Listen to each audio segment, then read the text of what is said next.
Hello guys, welcome back to A Page in the Chapter, or welcome if you are new here. My name is Paige. Let's go through some books that I think will rip my soul out of my body in the best way possible, aka some 5-star predictions.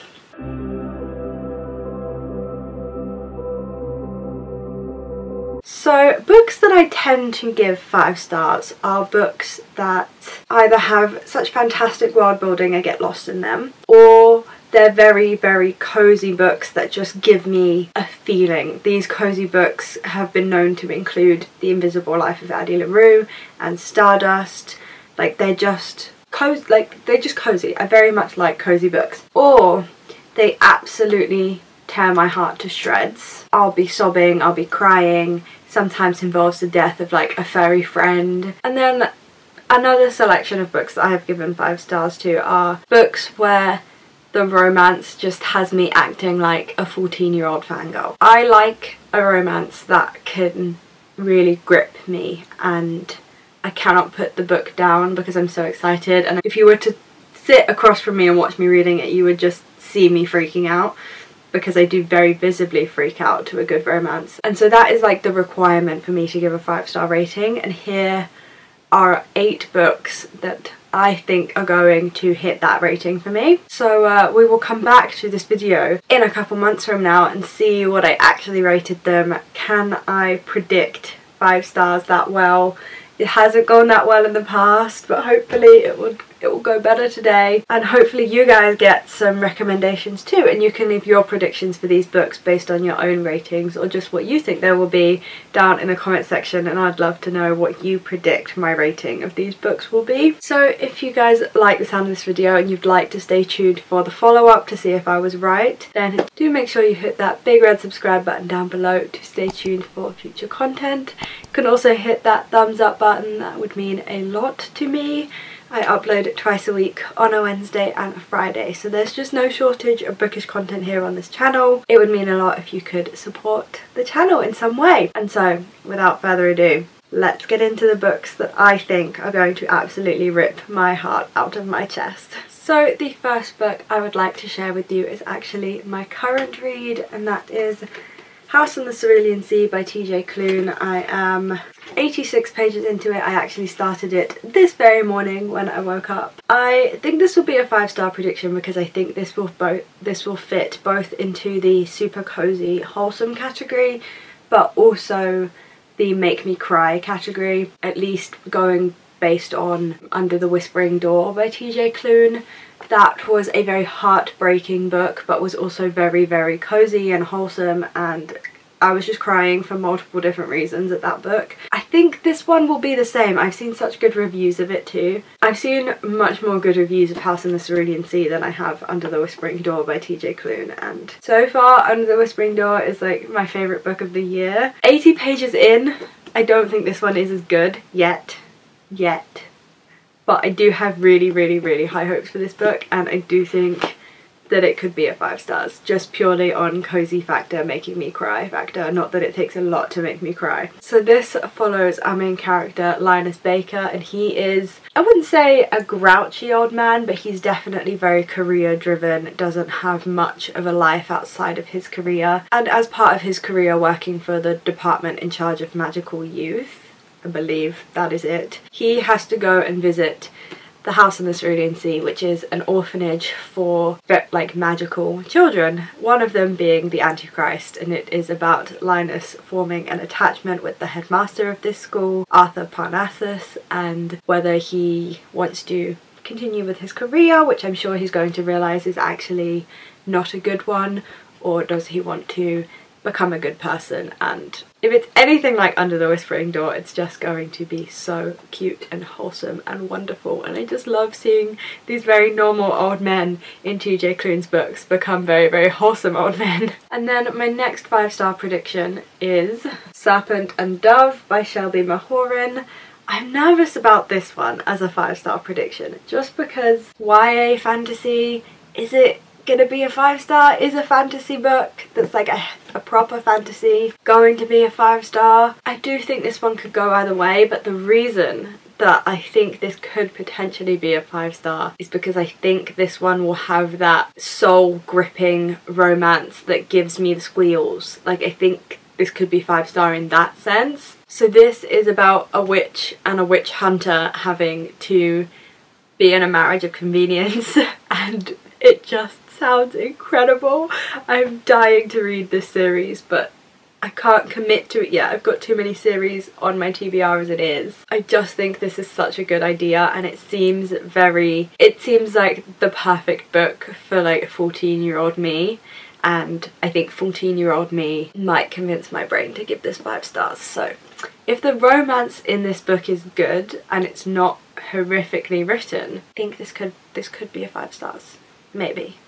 Just I think the premise is good. And then for Cozy, Under a Dancing Star by Laura Wood, the same person who wrote A Sky Painted Gold, which was a very, very cozy, wholesome read, and I'm hoping this will kind of be the same. So this is about a girl in 1930s England spending the summer in Italy and entering into an arrangement with a man in Italy, and the arrangement is that they cannot fall in love with each other. That's always a good trope, you know, I'll do this for you but you have to promise not to fall in love with me.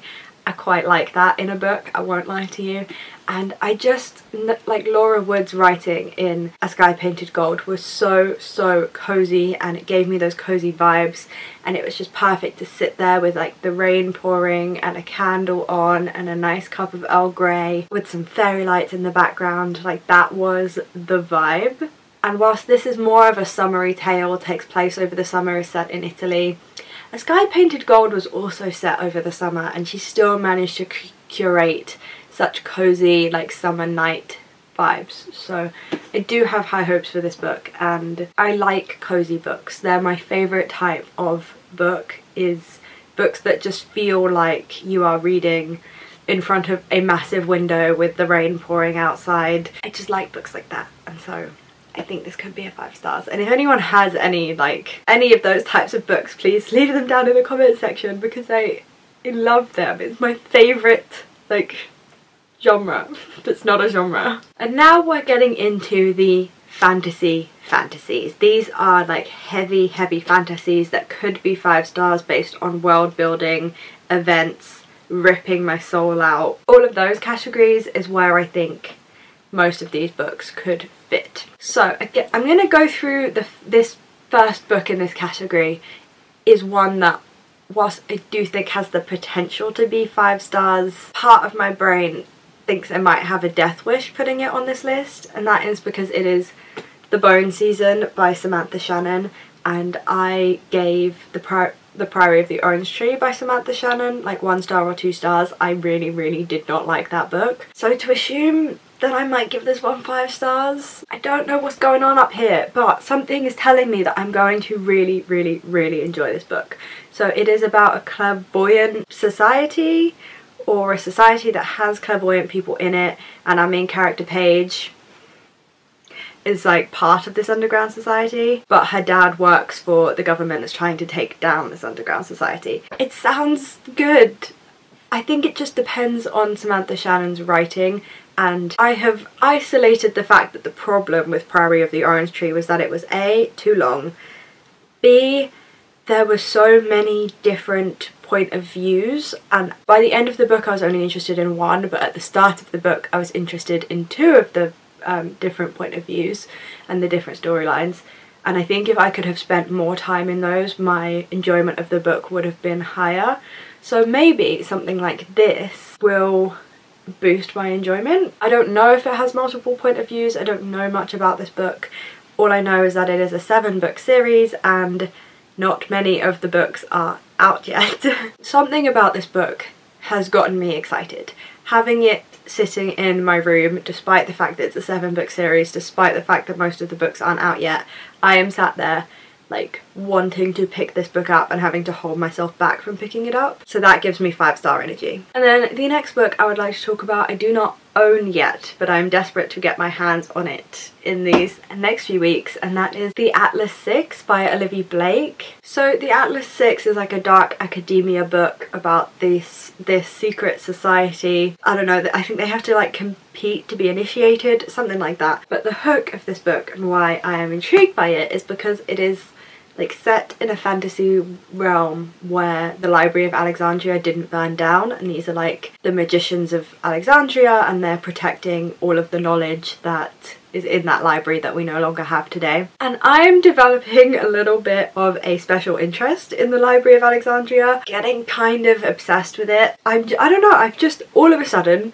become ridiculously interested in the Library of Alexandria. So I have wanted to pick up this book and been very tempted to pick up this book. And I like dark academia. I've seen this book get very good reviews. A lot of people would like class it as a favourite. It seems very, very unique. So I'm here for it, okay? It is about a library. It has magicians in it. It is dark academia and secret societies. What could go wrong? I'm like genuinely almost tired of hearing myself talk about this next book, especially given how many times I talk about it and then I continue to not read it. I do think that this could be one of my favourite books of all time. It is about lesbian necromancers who have swords and stab people. Was this book not written for me? It just sounds so good, and like some of my closest friends in real life and some of my closest friends on booktube all love this book. It took me 10 months of searching to find this book in stores, and so you'd have thought that after that 10-month wait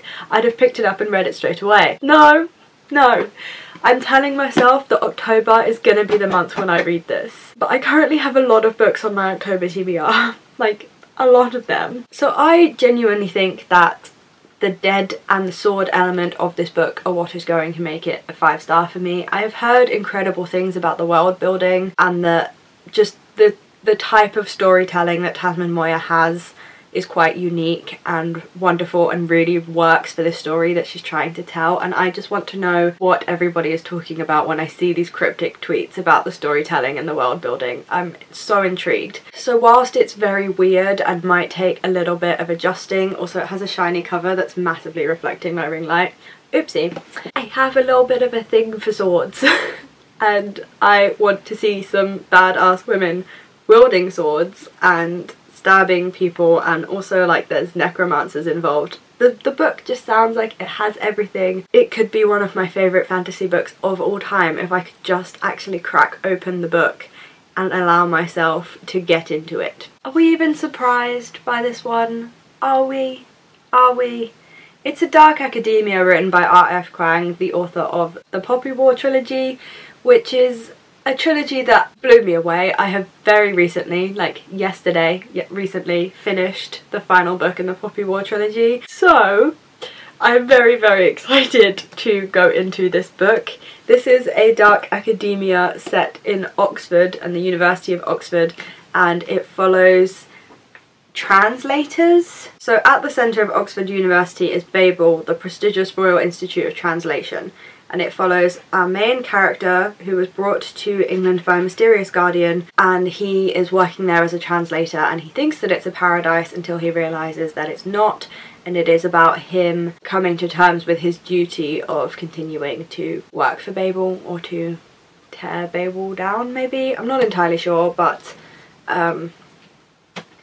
R.F. Kuang's Poppy War trilogy has a lot of discussions of like East versus West dichotomies and ideologies and things like that, so I'm assuming the same sort of thing will be introduced into this book. I have seen nothing but good reviews and good like reaction videos, but I've seen no spoilers or anything like that. The author just has an incredible way of putting politics and world building and messages into her books, and she is like so highly educated in what she writes about that I'm just very, very interested to get to this book. I mean, it is stunning. I have a signed edition.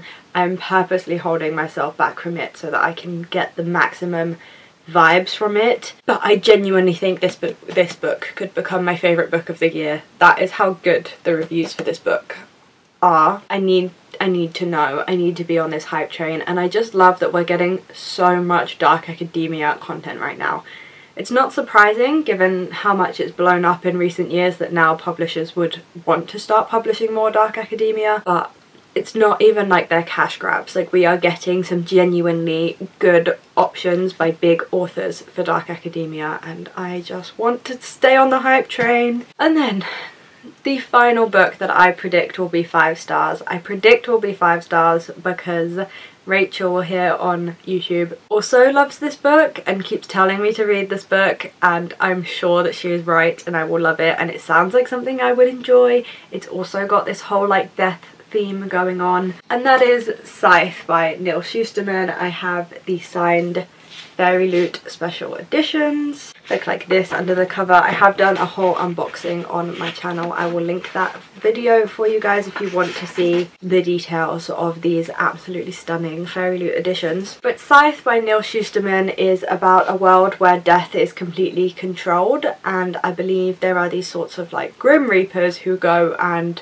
carry out the death thing because death is completely controlled, and it is about our main characters who are being forced to train as scythes but they don't really want to. Sounds really good. Okay, I really like books about death, and it also sounds a little bit like it could be a critique of science, or at least not the critique of science because science has given society a hell of a lot, but eventually one day it is going to go too far, and I really like to see those concerns in YA dystopian literature specifically, so I'm very excited to kind of get into this. I might buy a cheap edition as well so I can annotate, or I do have in here some like clear sticky notes. This is also a skeleton container because I'm a little bit obsessed, so maybe I'll just annotate it that way. But I just think that this could be a 5 stars, both in terms of like critique, messaging, the fact it's about death, world building. The fact it's a YA dystopian means that it should be quite fast paced and accessible, especially as I have a lot of really heavy adult fantasies on this list. I think this will be a really nice like breath of fresh air. I'm very intrigued, and Rachel was the one to recommend Olive to me, which is now one of my favourite books of all time, so I'm gonna take her word as gospel on this. So here are the books that I think are going to be 5 stars, or like rip my heart out, tear them to shreds, blow my brain into little pieces that smatter all over the walls. Put it however way you want. I think this is a list of favourites, and I cannot wait to get to them. You're gonna see all of my wrap-ups just being reiterations probably of this video. These are just the books that I'm dying to get to in the next few months. As I said, if you guys have any thoughts on these books, or if you have any predictions on what I would rate them or what you would rate them, then do please leave that in the comment section, because I would genuinely love to know your thoughts, especially before going into them. Maybe it will completely change my mind about how I'm going to find these books. I don't know, I don't mind, but just leave your thoughts if you have any. And if you did like this video and you would like to see more or see the follow-up video, then do please feel free to hit that big red subscribe button down below to stay tuned for bookish content every Wednesday and every Friday without fail, except when I do fail. You can also check me out on Instagram and Twitter at Page and Chapter to see what I'm reading and how I'm reviewing it in real time. If you don't want to wait for the follow-up video, then you'll be able to see exactly when I start these books and exactly when I finish them, and probably my reactions as well. So I do hope you guys have enjoyed this video, and I'm gonna wrap it up here. I hope you guys are having a fantastic week, you're enjoying everything that you are reading, and there are no reading slumps in your future, and I will see you next week for my next video. Bye guys.